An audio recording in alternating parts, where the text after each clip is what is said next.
the point in our meeting agenda where we have the pleasure of entertaining a presenter that has prepared a speech that is going to be introduced to us. And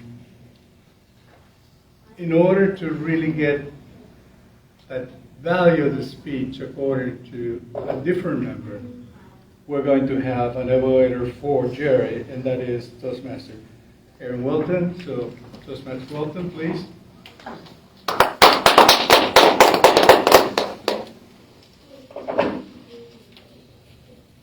I will stand here afresh beside the lectern to give you information on Jerry's speech. Today she is speaking from the Presentation Mastery Pathway. Her project is Inspire Your Audience. And what she needs to look for today is to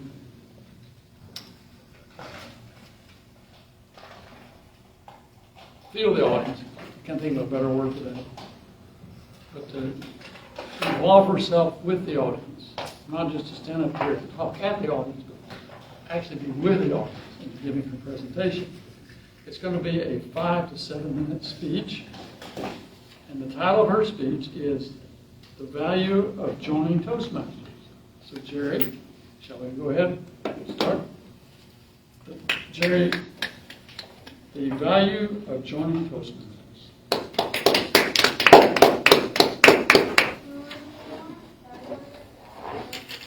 Fellow Toastmasters, guests, and those that are watching online and Facebook Live or who see the video after.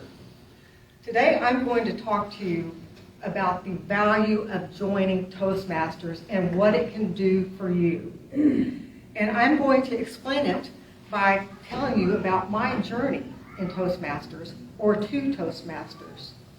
The first time I had any kind of connection with Toastmasters was in 1980 when I was in my first year of practice as a lawyer.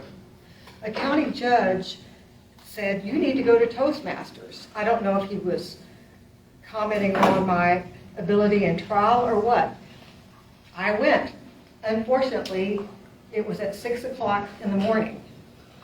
And being young and not being very future-oriented yet, I decided I could not get up at 5 o'clock to go to a meeting at 6 o'clock in the morning.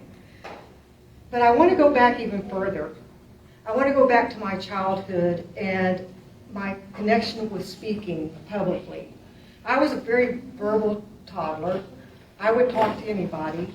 I would give speeches at birthday parties. I don't remember what I was giving speeches about. I just remember standing on steps and pontificating. When I was in elementary school, I couldn't wait to run up to the front of the room and tell stories about sunflowers or my big red ant hill that I would observe, acting like I was Jane Goodall, observing chimpanzees. And then junior high, puberty hit. I don't know if anybody else has had this kind of experience, but often when puberty hits, you become awkward. You became very embarrassed in public, embarrassed of your parents, embarrassed of everything, embarrassed of yourself, afraid that you're going to mess up if you say anything. And that was me. Then I went to high school, and because I knew I was going to become a lawyer, I joined debate and oratory. And I did those.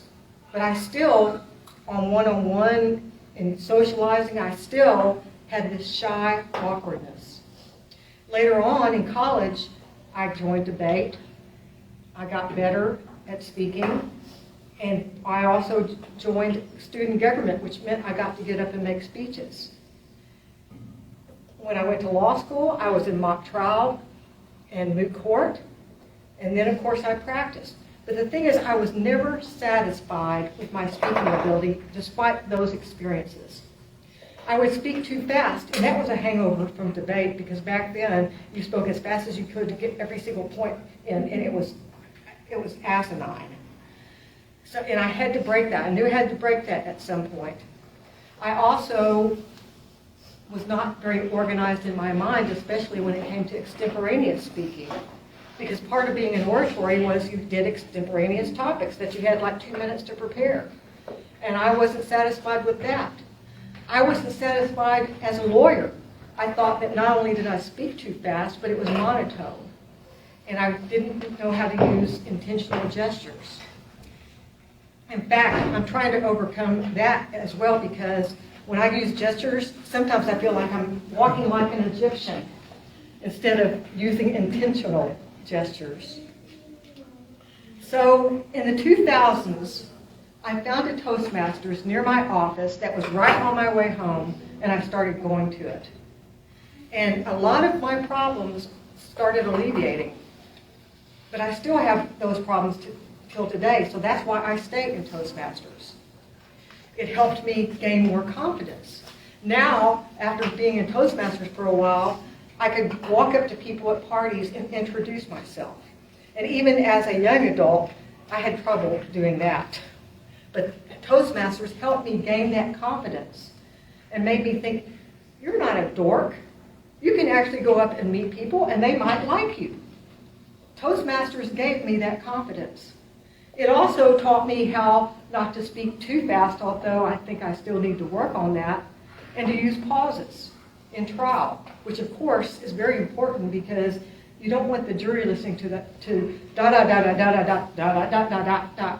And that's how I felt when I was a young lawyer, that I was talking like that, just repetitive, too fast, and it helped me not do that. But also, in the 2000s, I added something to my hobbies or my activities, and that was activism. And it taught me that I was able to go out and get on the steps of the Capitol in Austin and make a speech to hundreds of people. But I still benefit from Toastmasters, and you can too. Toastmasters is for everybody. It's for young professionals who want to gain confidence. It's for old professionals, because let me tell you, it helps you keep your mind sharp.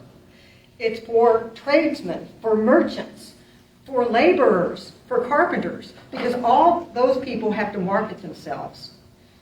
Market a product, or market yourself to become a supervisor or a superintendent on a construction site. It will help you do that. So I want to make an appeal to all of you out there watching this. Join Toastmasters. And I want to speak about our club, because I have seen people improve here.